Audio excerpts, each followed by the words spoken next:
Creativity management tools for professionals. The creative work process contains many phases. For each of these phases, we have got tools that allow us to design and manage all the phases. We also have tools to design the whole process. In these presentations, we concentrate on tools for the idea generation phase, techniques that enhance our creative performance. Random words is one of these techniques. It is based on our ability to link two or more concepts independently from any natural connection between them. For example, internet and the horse. A link could be horse races that I can follow through the internet, or speed. The concept of speed is common to these two. Communication. I can't even think of a horse jumping on a PC and destroying it. I don't know.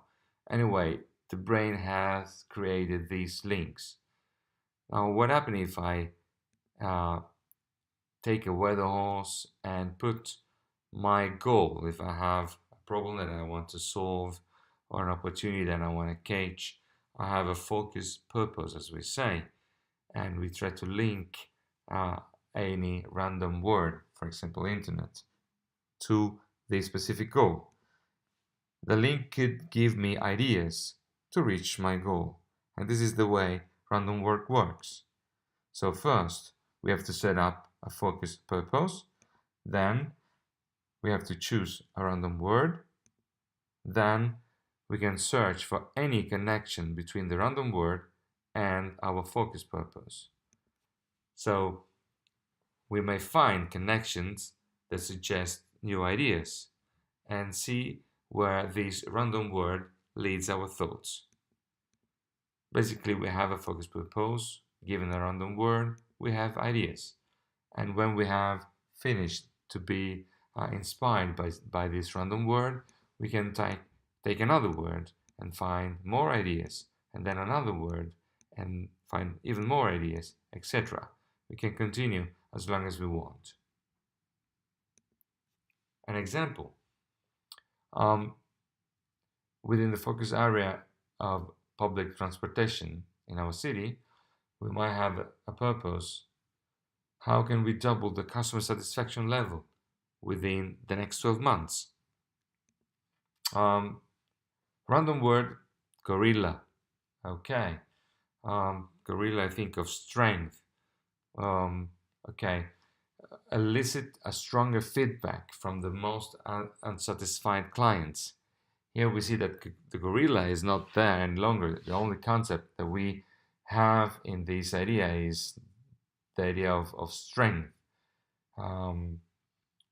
Another idea could be to set up a strong communication campaign to elicit the voice of the customer. And another idea could be to enhance alternative offerings in case of shutdown of any means of transportation. These ideas have come to my mind thinking of the random word gorilla.